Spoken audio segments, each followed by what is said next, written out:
The story began beneath a moonlit sky, where a man stood, declaring that the time had come. His clan, once proud and strong, had been wiped out by the demonic sect.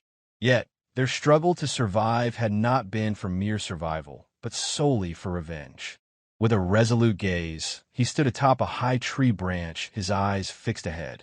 Without hesitation, he leaped over a wall, landing with ease near a fire burning in the bowl torch. A guard stood vigilantly nearby, unaware of the creeping danger. As shadows began to move, hands began to emerge from the darkness, and in a ruthless finality, he snapped the guard's neck. He muttered to himself that it wouldn't take long before the sentry's disappearance was noticed, but by then, his task would be complete. The bloodshed continued in the distance, and with it, the air grew thick with tension. Elsewhere, an old man, deep in meditation, heard the noise from outside and remarked that it was unusually loud. His eyes opened, revealing a deep and unnerving red. Kang Woon-cheon went in as he observed the old man's calm demeanor with disdain. He couldn't believe the heavenly demon remained unmoved, meditating while his subordinates were slaughtered. To him, the old man was heartless, but the demon's words were calm as he replied. He noted that the same could be said of his opponent.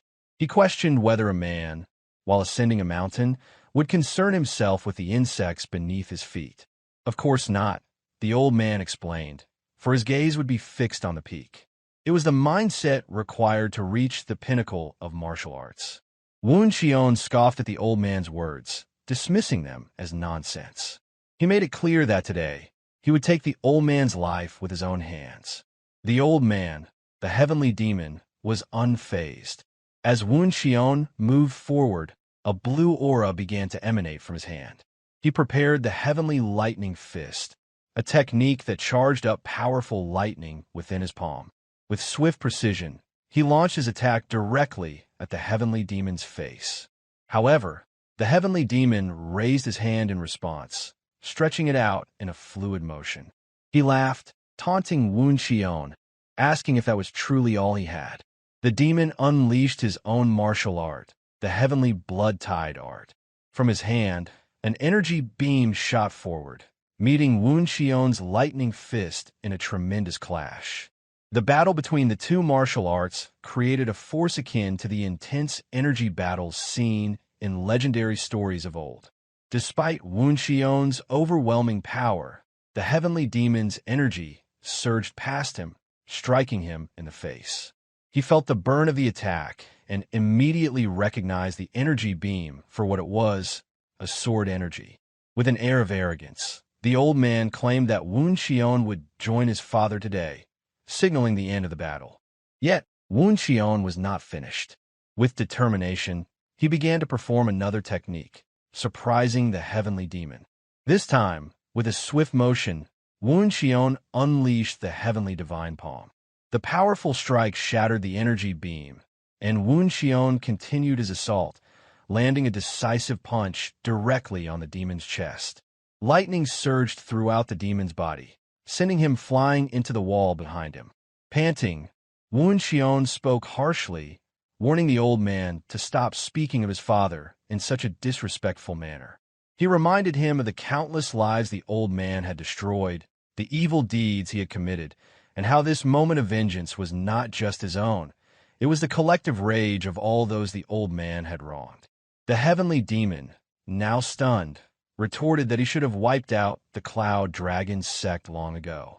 He was genuinely surprised by Woon-cheon's strength, unable to comprehend how the young man had managed to break through his heavenly demon blood surge art.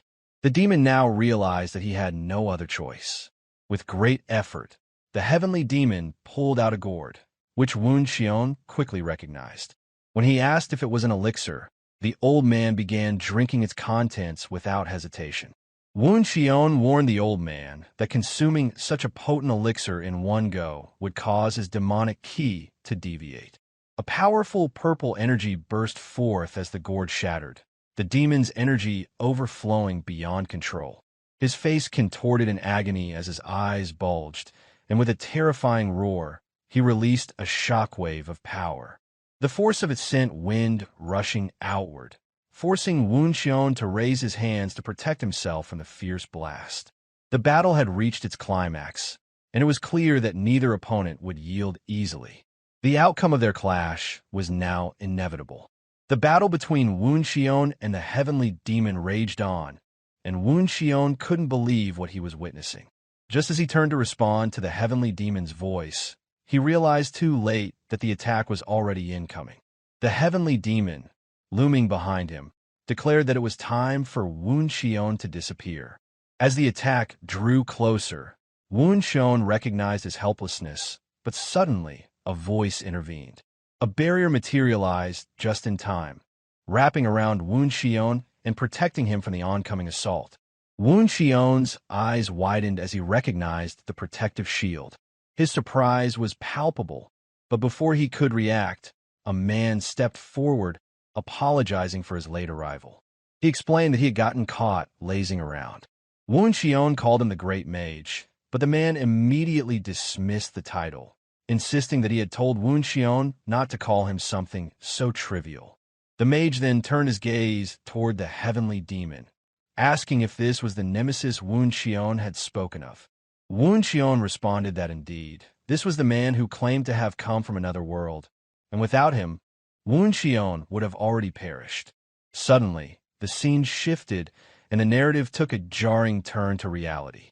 A man, Jin Seawoon, could be heard shouting in frustration. He had been reading a Murim-themed novel, enjoying the story until the unexpected appearance of a high-level mage from another world shattered his immersion. Seawoon couldn't help but complain about the sudden plot twist.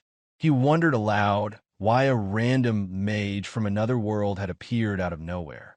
His irritation grew as he sighed, lamenting that he had been enjoying the story until that moment. The appearance of this new element seemed like a mood killer. Seawoon expressed disbelief, questioning how it made sense for an entire world to just appear out of nowhere. His thoughts were clear. The author must have been on something, he mused, to come up with such an implausible plot. His phone buzzed with a notification, and he glanced down, recognizing that his friend had messaged him. Seawoon had been discharged from the military 6 months ago and was preparing to return to college. His friend, eager for a gaming session, invited him to grind ranked matches, and Seawoon couldn't help but wonder why his friend had no one else to play with. Reflecting on his life after the military, Seawoon explained that, like many who had completed their service, he had carefully crafted a plan. He intended to earn certifications and study all the things he had missed while serving. However, he felt disconnected from society, as he had missed out on many of the experiences others had enjoyed. As Seawoon headed into town, he thought about his remaining funds, briefly considering finding a part-time job. Being an avid fan of Murim novels, he often fantasized about living as the protagonist in such a world. He made his way into a PC cafe, where the cashier greeted him by name, asking if he was going to play Loyal Ground again that day. Seawoon confirmed it and ordered 10 hours of playtime. Loyal Ground was the only game he had played during his military leave, and he had spent countless hours grinding it. Within 3 months, he had risen to a top 10 rank, his dedication paying off. He logged into the game and messaged his friend to wait for him in the lobby.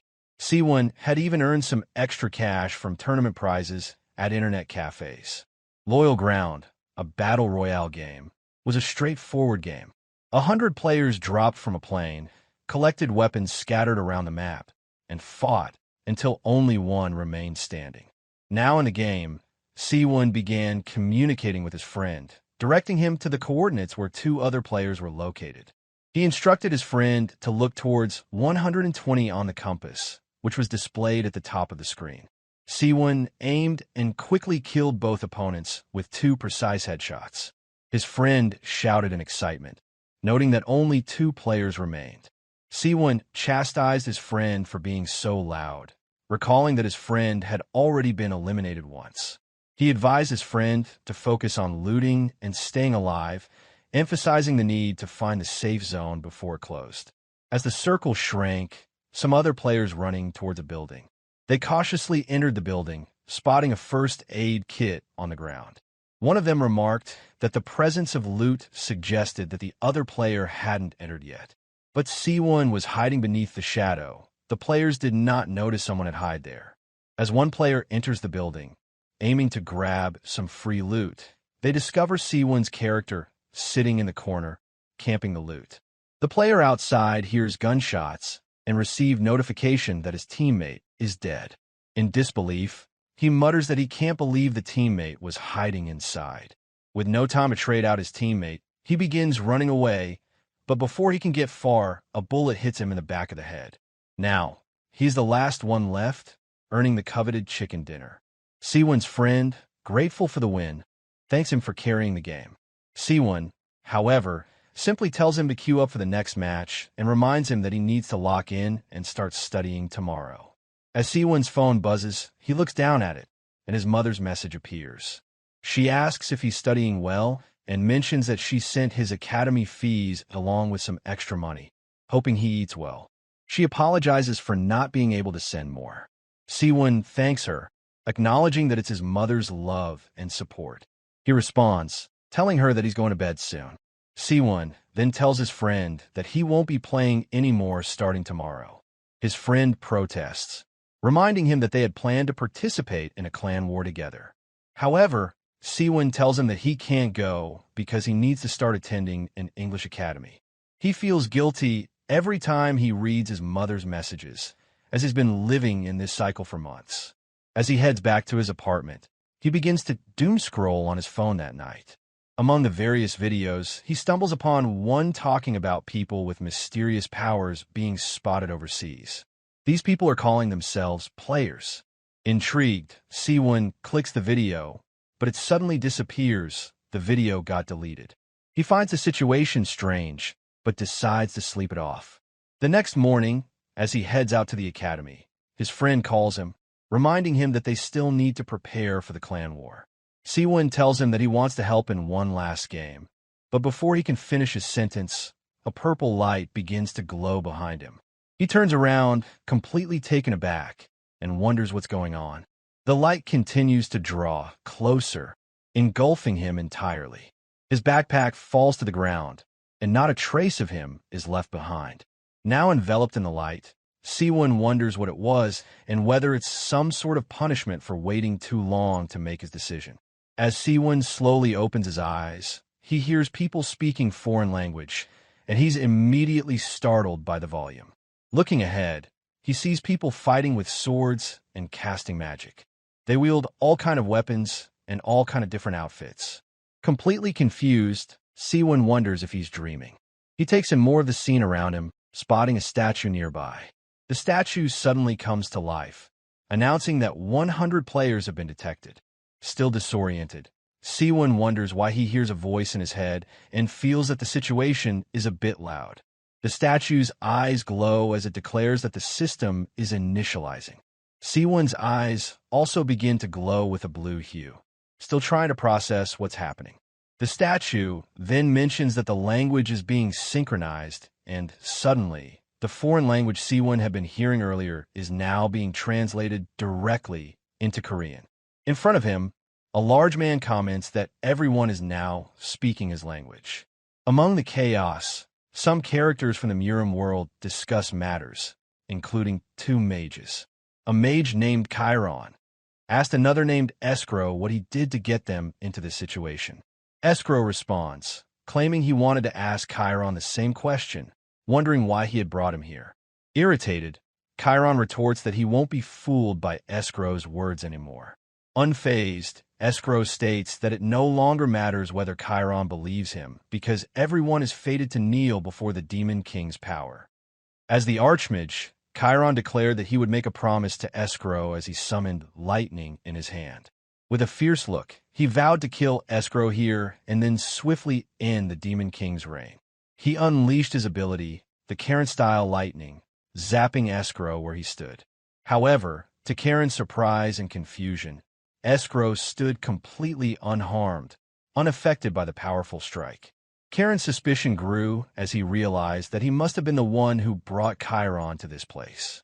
Meanwhile, witnessing the unfolding scene, Seowoon began to feel a creeping sense of disbelief.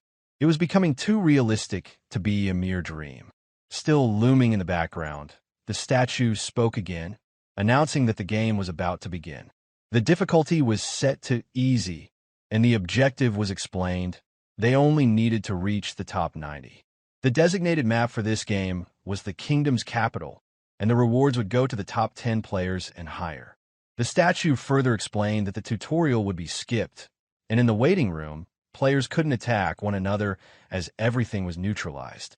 A map materialized before Seowoon as the statue continued. For those accessing the Cloyd Survival game for the first time, it provided a brief explanation. The game would last for 100 years, and each day, the map would become more limited. Exiting the boundaries of the map would result in severe consequences, so players were advised to proceed cautiously. The ultimate goal was to be the last survivor, with the game concluding when only one player remained. If the game ended or a player was eliminated, they would return to their original world. Additionally, players who failed to make it into the top 90 would never be able to partake in Cloyd Survival again. The statue then declared that the players would soon descend to their chosen location with the help of her Gus gaze, allowing them to collect items and use them to reach the top 90. The statue wished them good luck.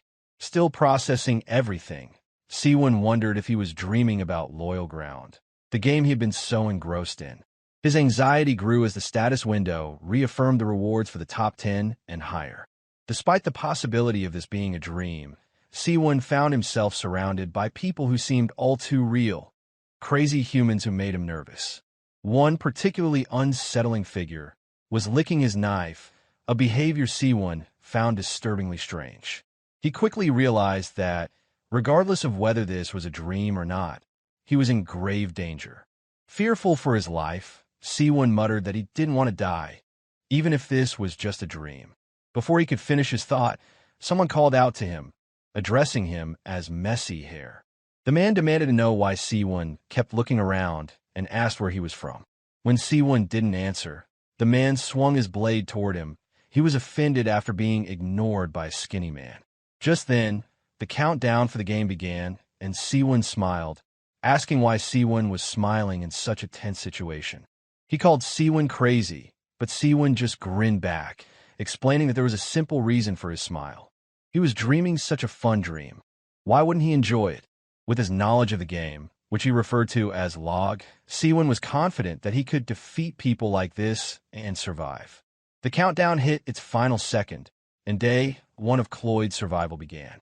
Players were soon dropping from a high altitude, so toward the massive region of the kingdom's capital. They were covered in a protective barrier, descending toward the battlefield. Analyzing the situation, Seowoon realized they were descending into crowded areas, places abundant with items. However, he decided that starting on the outskirts would be safer. He spotted a house in the distance and quickly shouted, "Descend," before diving straight down toward the ground. In a moment of panic, he screamed and even struck a superhero pose as he plummeted. However, despite the dramatic descent, he was unharmed. After landing, Seowoon paused for a moment, feeling dizzy from the intense motion. He was overcome with motion sickness and struggled to hold back the urge to vomit. His focus shifted to the house ahead. Determined to get inside, he heard rustling in the bushes nearby, which caught him off guard. He bolted toward the house, realizing he hadn't been able to see who had landed with him due to his dizziness. He pushed through the door, finally making it into the house and securing his temporary refuge. Seowoon realized that if he encountered an enemy without a weapon, he would be done for. He quickly closed the door behind him, his chest heaving as he began to pant. He wondered if it was the sword-wielding man from earlier, regretting having provoked him.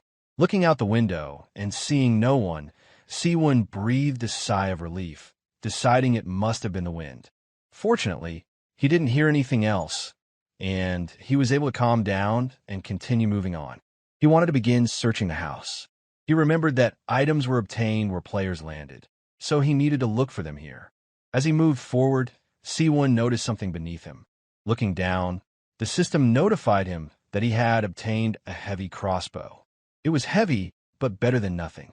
He reached for the quiver, pulled out an arrow, and equipped it. As soon as he did, the method of use naturally came to him. He began reloading the crossbow.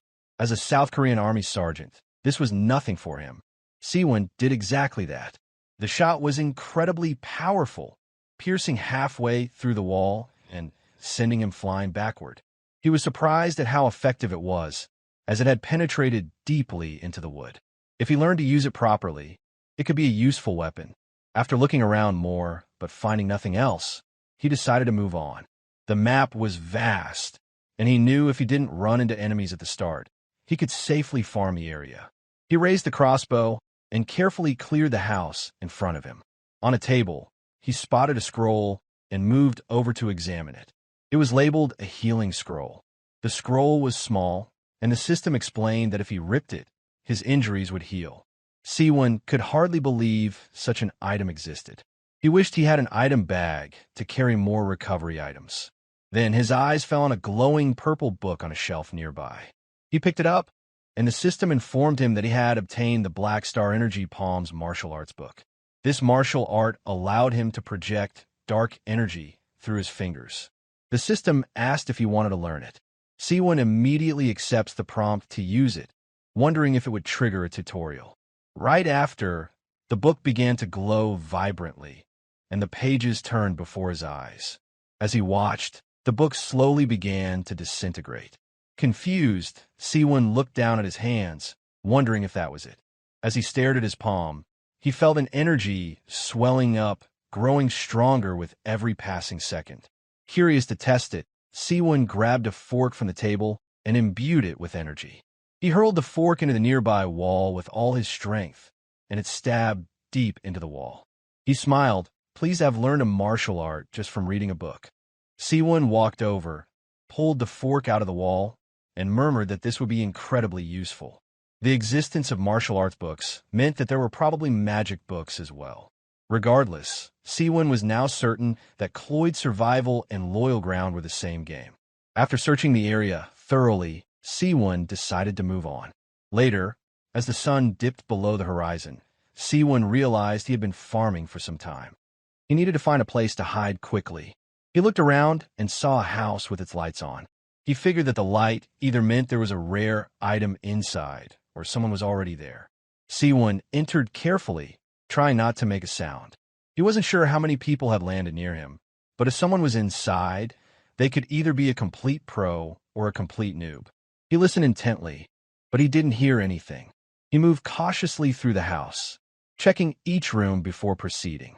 Seowoon wondered if the enemies were hiding on the second floor. He felt a growing sense of anxiety, unsure of what he might find. He knew that if he had his weapon and used his Black Star Energy Palms technique, even if they were professionals, he might stand a chance. Slowly, he ascended the steps, doing his best to make no noise. His crossbow was gripped firmly in his hands as he took each step cautiously. Then, just ahead of him, he spotted something, a lantern. His instincts kicked in, and he wondered if it was a trap, especially with a room right beside it. After a brief moment of doubt, Seowoon decided to act. He kicked the door wide open, revealing the bedroom beyond.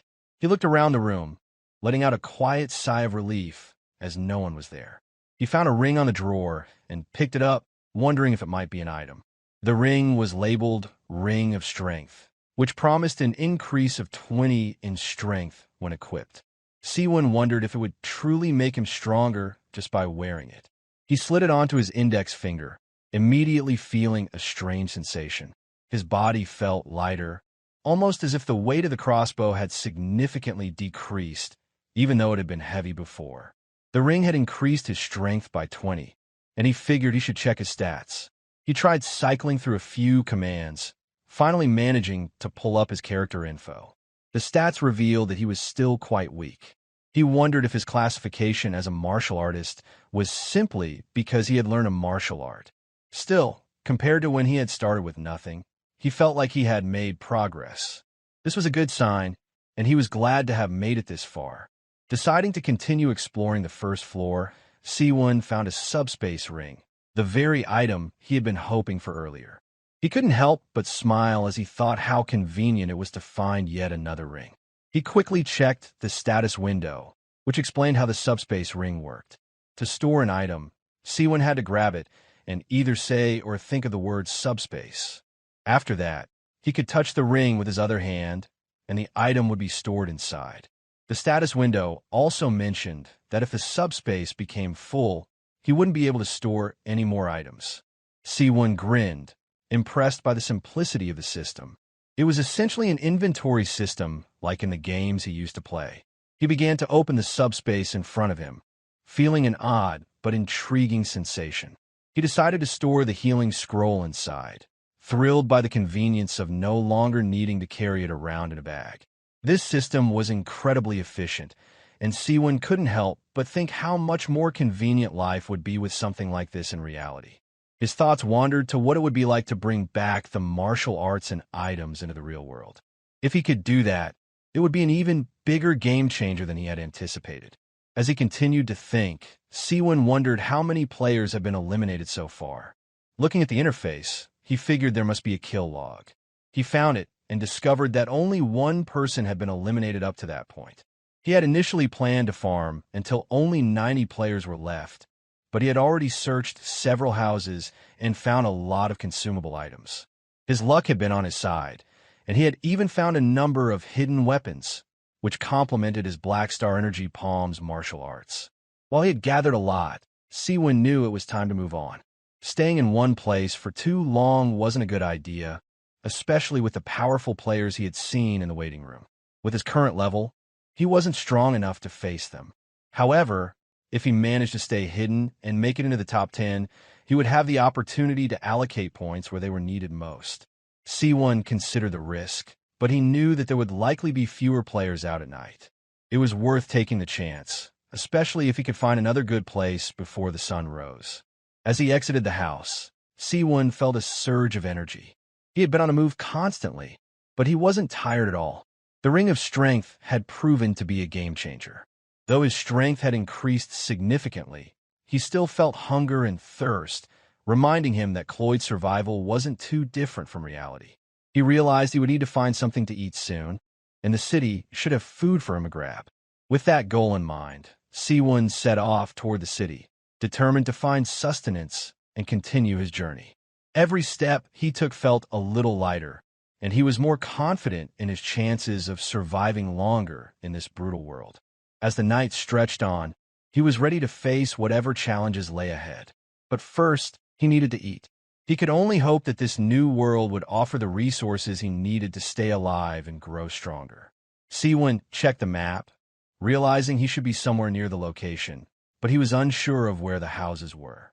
He began to hear a wolf snarling in the distance, and quickly realized that the sound was coming from directly behind him.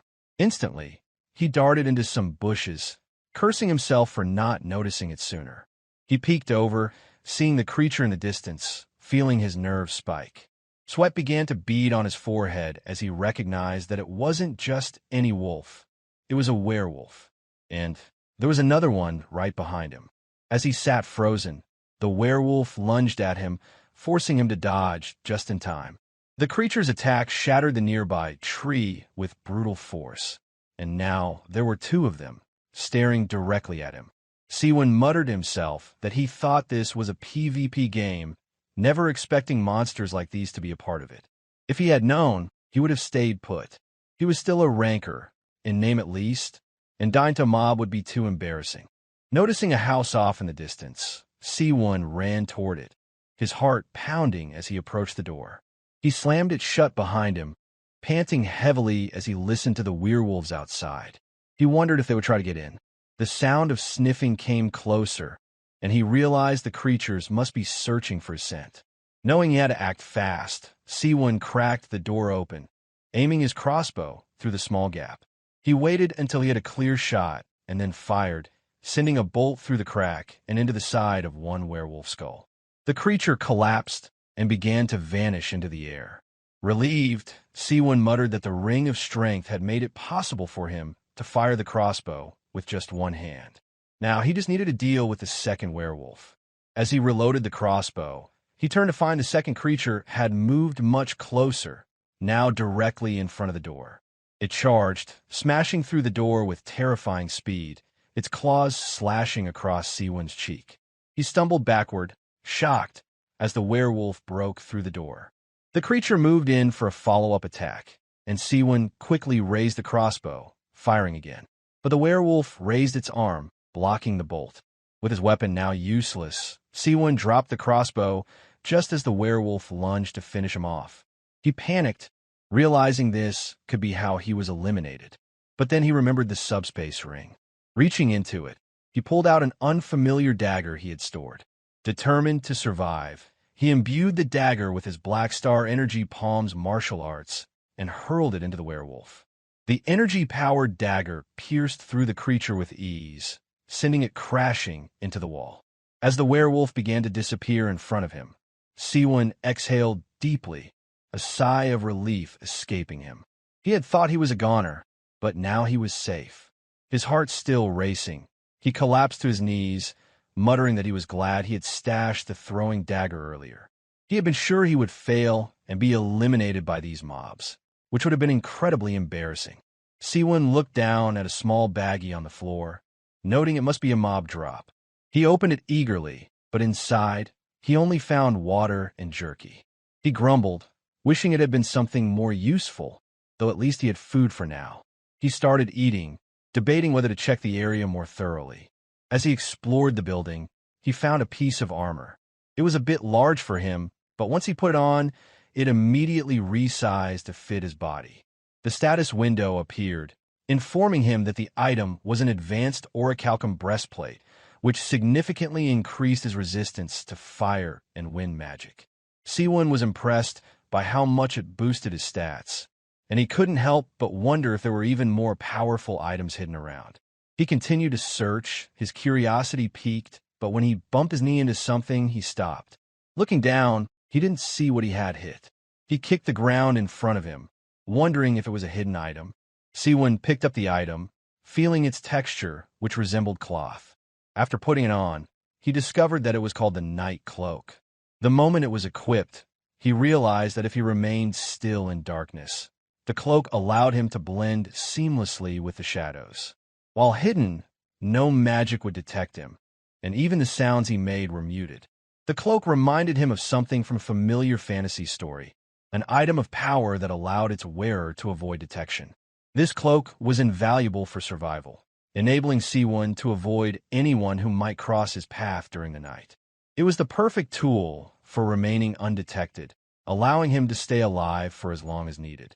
As he moved through the area, Seowoon couldn't shake his confusion about the house in the middle of nowhere, but after some consideration, he realized it was part of a farming spot. It seemed his luck might be turning around for the better today. Still, as he walked deeper into the woods under the cover of night, Seowoon reflected on how he hadn't seen anyone. Perhaps it was the result of being dropped into a random location. Lost in thought, he heard footsteps approaching from behind.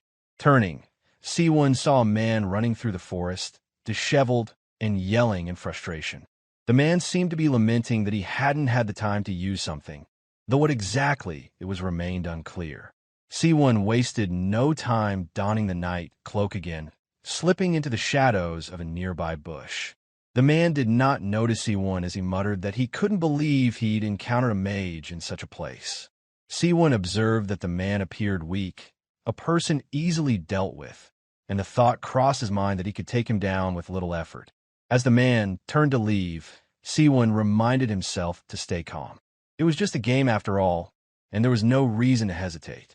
Before Seowoon could make a decision, another man appeared and chanted a spell, an escrow flame, directed from Seowoon's behind. The fire struck the man directly in the back, and Seowoon watched, wondering if he had just killed him. However, when the smoke cleared, there was no body, just a chest.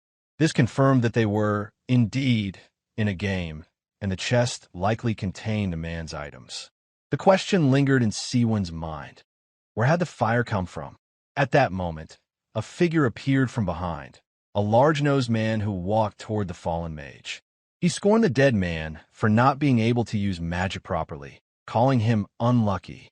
The large-nosed man claimed that if the mage had been killed by a sword, he wouldn't have felt the excruciating pain of being burned alive.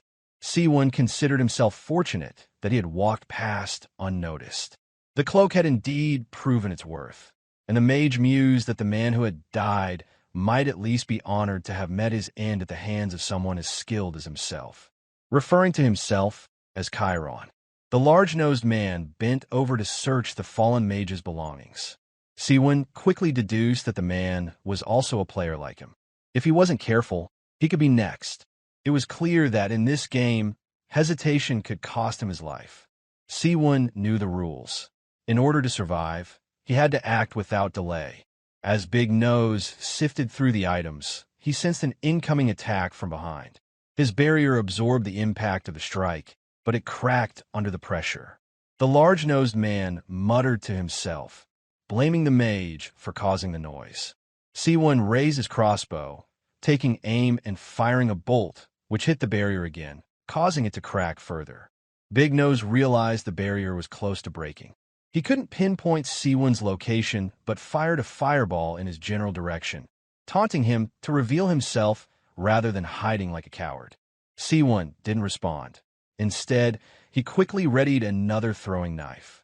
A second later, a throwing knife flew out from the bushes, heading straight for Big Nose.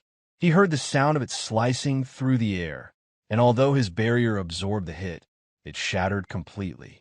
Panic spread across his face as he turned in search of Seowoon, still calling for him to reveal himself. Seowoon raised the crossbow for another shot. Big Nose started to chant another escrow flame spell, but before he could finish, a throwing knife struck him directly in the forehead. The large-nosed man disintegrated into dust, and the battle was over. Seowoon watched as the man's last words were an attempt to cast a spell, but before he could finish, his head was taken clean off by the attack. Seowoon, still in disbelief, stared at the scene. He had won. Looking down, he noticed 2 loot boxes lying on the ground. He knew that if someone saw the fire and decided to follow the source, it would be trouble. Quickly, he decided to loot the boxes as fast as possible and get away before anyone arrived. Starting with the chest from Big Nose, Seowoon tossed nearly everything into his subspace storage, even picking up another healing item in the process. Among the items, he discovered an escrow's necklace, which marked him as a mage of the Escrow Magic Society. This clarified the confusion surrounding the name. Seowoon dismissed the necklace, calling it a useless item with no properties, and decided to store it for later. As he continued to sort through the loot, one item caught his attention: the Circle Stone. It was an artifact that allowed the user to engrave a circle around their heart, granting them the ability to use mana. Once used, it would enable the user to learn the magic of the circle. Seowoon was intrigued, wondering if using the stone would turn him into a mage. His thoughts then returned to the man who had been running earlier, whose words now made sense where he wished for more time to use this. Seowoon felt a pang of guilt, but decided he would put it to good use instead. With a sigh, he stashed the remaining items into his inventory to review them later, when he found a safer location.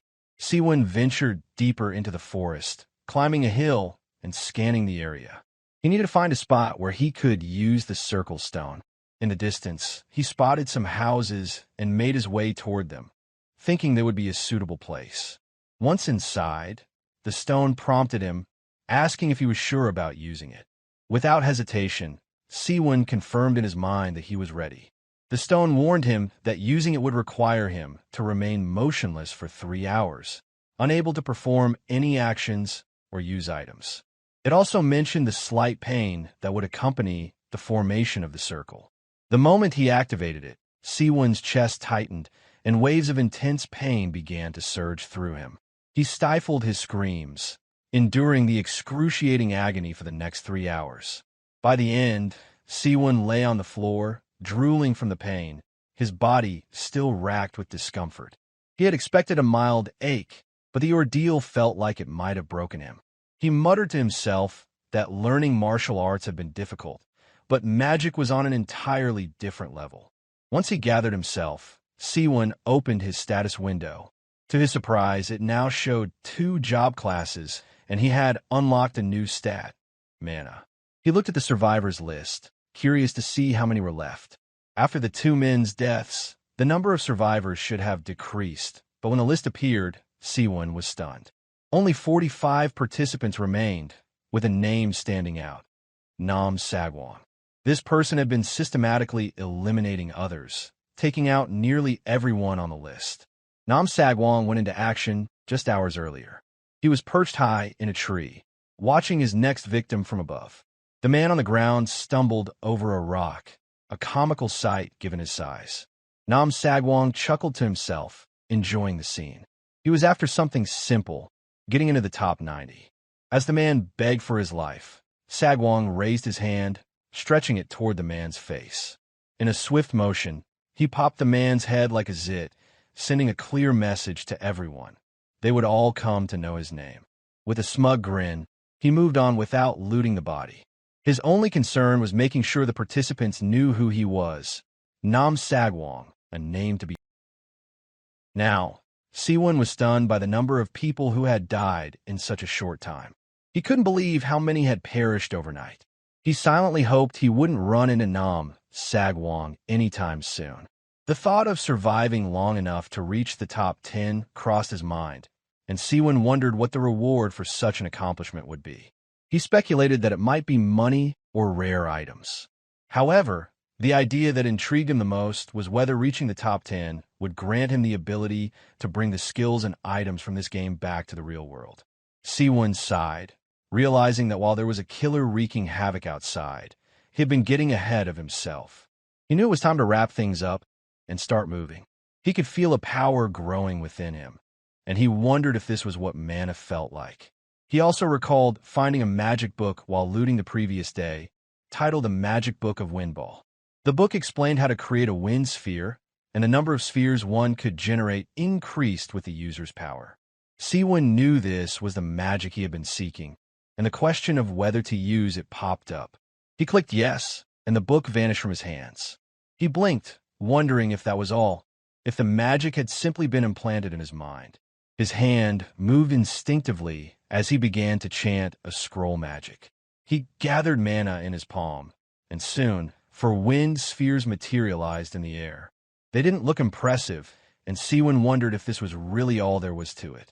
He raised his hand, as if dismissing the spheres, and they floated backward. When they collided with the wall, a massive explosion shook the ground behind him. Seowoon's eyes widened in realization. The spheres were far more powerful than they seemed. This would certainly come in handy, though he was suddenly overwhelmed with exhaustion. He muttered that it was likely from using the magic, his body drained from the effort. As time passed, Seowoon noticed the restricted area on his map slowly shrinking. He decided to stay near the boundary, farming at the edges where his chances of encountering another player were lower. With half of them already eliminated, he knew he needed to work quickly before the restricted zone diminished further. Unknown to him, an old man watched from a treetop, silent and still, observing Seowoon's movements. The mysterious old man muttered to himself that this was interesting before leaping forward, disappearing from sight. Hours later, Seowoon remembered seeing houses marked on the map. He was surprised, however, to find only loot boxes scattered on the ground, surrounded by blood. His heart raced as footsteps approached from behind.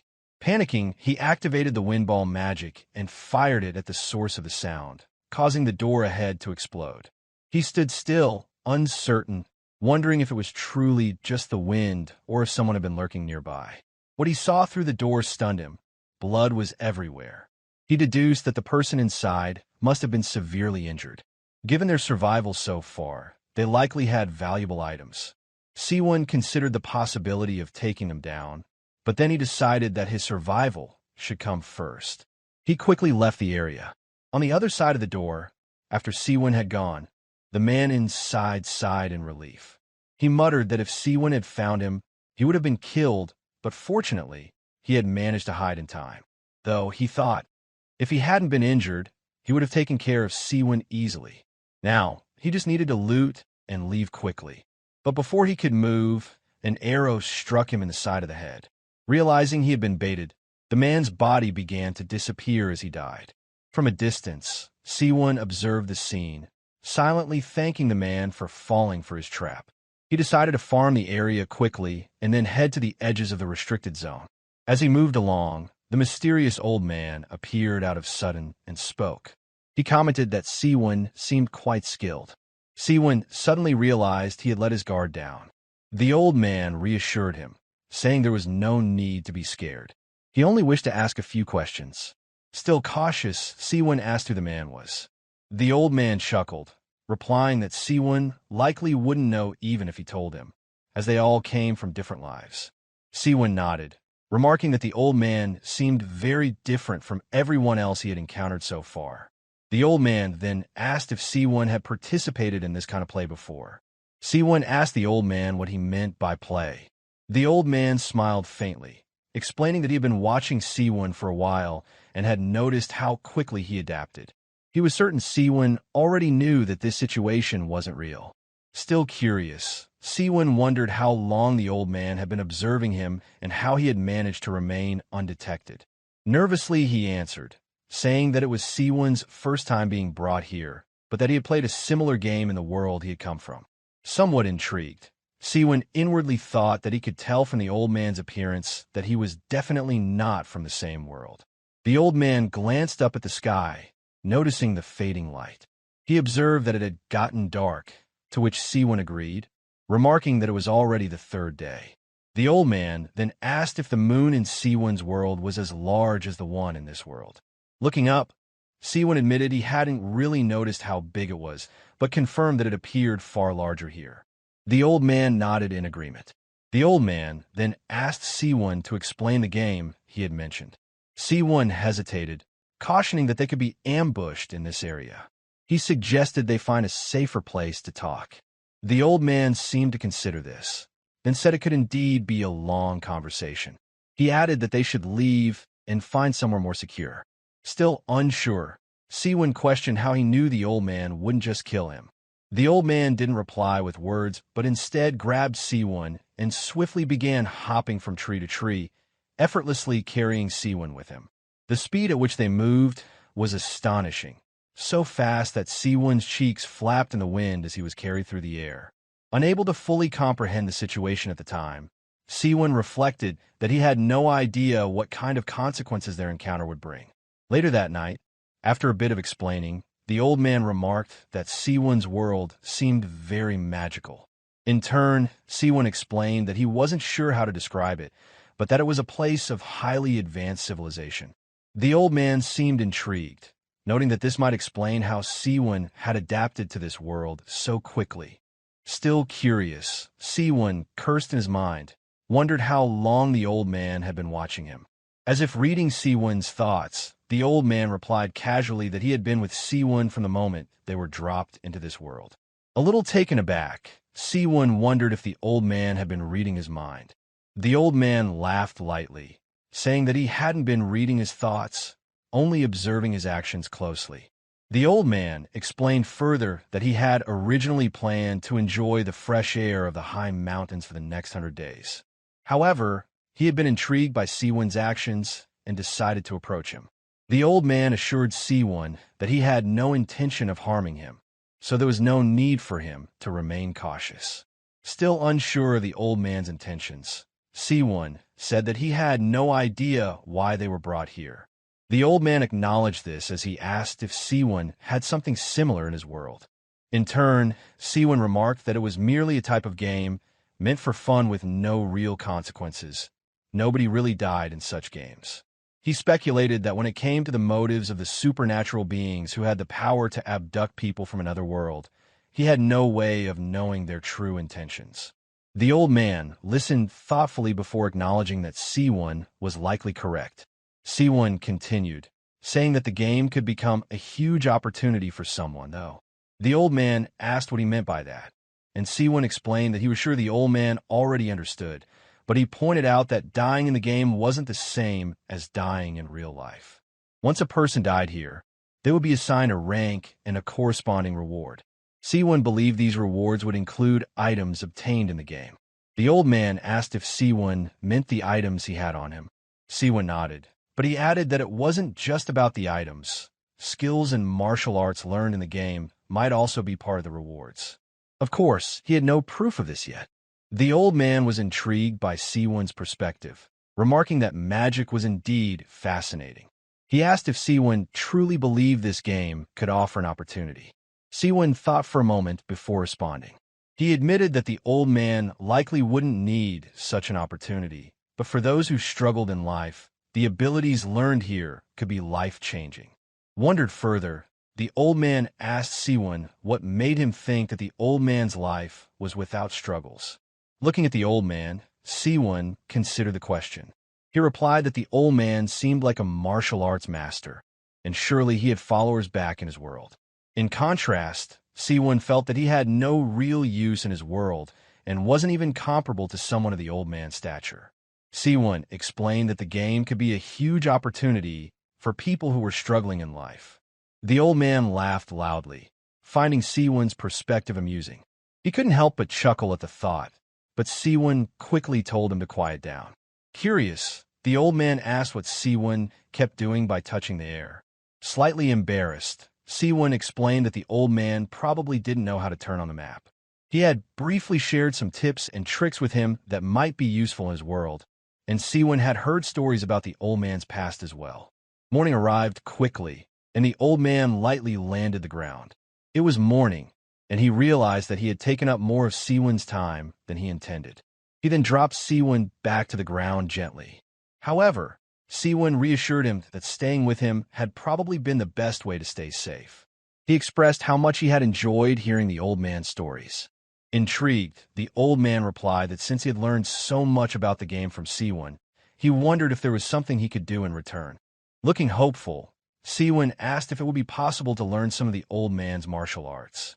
If he wanted to survive until the end of the game, he knew he would need the old man's help. The old man studied Seowoon for a moment before answering. It wasn't impossible, but the old man warned him that he would have to be prepared for the worst. Unsure of what that meant, Seowoon asked for clarification. The old man's response was blunt, telling Seowoon that death was a part of the price. To succeed outside the traditional means, he would need to pay a hefty price, and the old man asked if Seowoon was prepared for that. Replying bluntly, Seowoon repeated that people didn't die here for real. The old man paused and considered Seowoon's words, then admitted that Seowoon was right. If that was the case, then using the method the old man had in mind could indeed be possible. Seowoon eagerly asked if it would make him stronger. The old man nodded. It would be worth trying at least, he said. He then instructed Seowoon to check how much inner energy he had. Placing his palm on Seowoon's head, the old man was immediately surprised by how little energy Seowoon had. He remarked that it was less than even his dog's, asking how Seowoon could be so weak. Slightly embarrassed, Seowoon explained that there was no such thing as martial arts or inner energy in his world. Unperturbed, the old man told Seowoon to assume the lotus position. He continued to press his palm on Seowoon's head. Seowoon was told that he would experience pain, a pain akin to death itself. But the old man emphasized that he mustn't move. Nervously, Seowoon asked what he should do. The old man's instructions were clear. He had to endure the pain, because if he failed, he would die. As the old man began transferring his inner energy throughout Seowoon's body, his senses went into overdrive. The wind against his skin felt like sharp blades, and even breathing felt like poison coursing through him. He could hear the sound of ants crawling on the grass, every tiny detail heightened. Suddenly, an intense, sharp pain shot up through his body, reaching the upper one.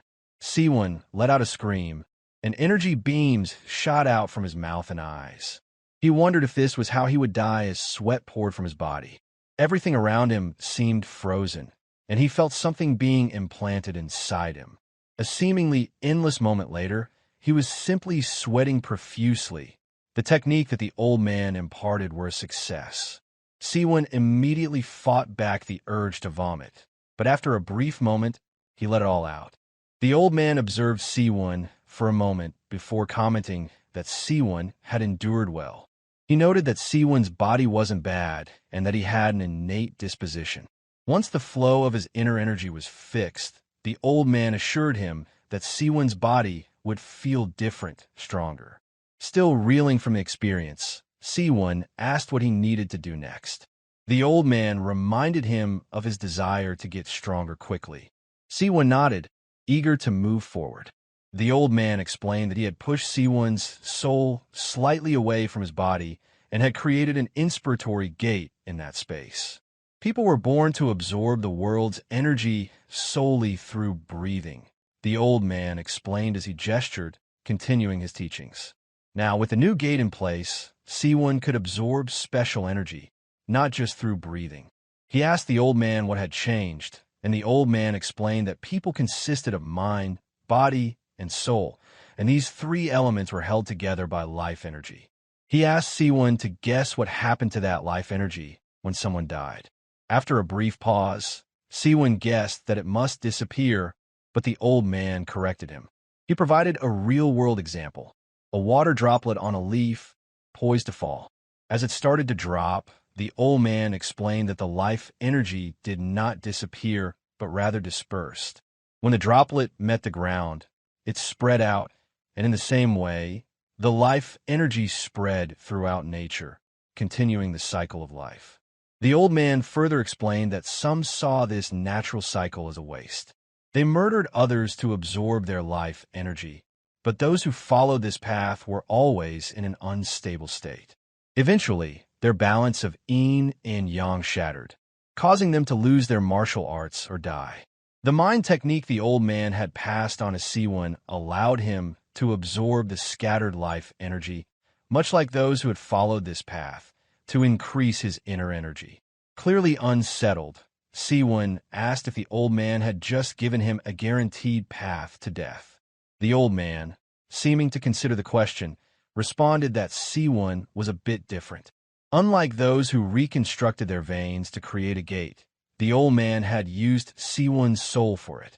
Since Seowoon had no inner energy at all, it was like a blank sheet. The old man had tweaked his veins to allow Seowoon to absorb the life energy harmoniously. He then asked if Seowoon understood why he had given him a mind technique that was forbidden in his original world. Contemplating for a moment, Seowoon replied that it must have been because of the game's setting. Impressed by Seowoon's quick grasp of the situation, the old man confirmed this. He explained that he had felt the presence of life energy in the areas where people had died. The biggest issue with this mind technique was that it could only succeed greatly through murder. However, the old man pointed out that in this world there was no issue. To survive, Seowoon had to eliminate others, and after the 100 days, he would have reached quite a high level. The old man then told Seowoon it was time for them to part ways. He expressed that it would be nice to see him again, but Seowoon stopped him, saying that he had helped so much and deserved to at least know the old man's name. With a calm smile, the old man introduced himself as Jang Dokian, known to everyone as Deep Valley Standing Kindly. He mentioned that the mind technique he had taught Seowoon was called the White Martial Physique Arts. Seowoon bowed deeply, promising that he would never forget this. Jang Dokian advised Seowoon to get used to breathing deeply, and if he continued to accumulate inner energy through his dantian, he would grow stronger over time. He then remembered how to open the map as Seowoon had shown him, calling it a very convenient tool. With a final farewell, the old man said that they would meet again when the opportunity arose. Seowoon watched as Jang Dokian soared through the air, vanishing quickly. He marveled at how fast the old man had disappeared, commenting that it was to be expected of someone like him. If Seowoon could master the same movement techniques, he thought he would be able to move as freely as the old man. With his thoughts settled, Seowoon decided to continue with his original plan and head back to the outskirts. Though he had been abducted and dragged to the center in an instant, the walk back took him half a day. As he hid in some bushes near a house with its lights on, Seowoon muttered that it seemed like the same situation as last time. Either the house was empty, or it was a noob who didn't know how to turn off the lights. Regardless, he was determined to go in. He ran toward the house, slipping inside and checking his corners before slowly clearing the rooms.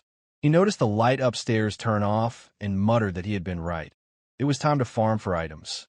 However, after a while of searching, he sighed in disappointment. The house yielded nothing useful. It was filled with only useless items, a small healing scroll, and some jerky. Seowoon realized he had come for nothing. He yawned, muttering that he hadn't slept at all the previous night because he had spent so much time talking with the elder. Now exhausted, he knew it was finally time to catch some rest. He fell into a peaceful sleep, the exhaustion from the previous days catching up with him. The morning arrived, and his sleep was interrupted when he heard footsteps approaching. A voice pierced the stillness, a man saying that the house didn't seem empty. Seowoon immediately recognized the man was right outside. He slowly reached for his crossbow, cursing his defenselessness. He waited, tense by the door. As the door opened, the man entered, and Seowoon took in a deep breath, preparing himself. The man looked around, saying he could finally rest, but he was quickly stunned to find himself staring down the barrel of a crossbow. Seowoon squeezed the trigger, shooting the bolt toward the man. In an instant, the man drew his sword and sliced the bolt in midair. Seowoon couldn't believe he was fighting a martial artist, muttering that this was becoming an annoyance. Without hesitation, Seowoon reached into his subspace, pulling out a set of throwing knives. Using the Black Star Energy Palm technique, he launched them at the man. One of the knives was blocked by the man's arm, who sneered and called Seowoon a coward for relying on hidden weapons. Undeterred, Seowoon closed the distance between them. He grabbed the side of the man's head with his palm and threw him to the ground. With swift motion, Seowoon kicked the man's weapon away and told him that he had been having a nice dream until the man had woken him up as he raised the crossbow bolt high into the air. The man pleaded for his life, saying that he would do anything. He couldn't die here, not after struggling so much to survive. But with a cold gaze, Seowoon stabbed him directly in the forehead. The kill feed flashed on screen, revealing that the man's name was Xiao Long and that he had died from an arrowhead shot. Seowoon, bathed in blood, muttered to himself that he refused to die here either. No hesitation in his voice and action. He had transmigrated abruptly in an unfamiliar world. Yet, despite facing a life-and-death instance repeatedly, Seowoon was capable of executing a quick and swift decision.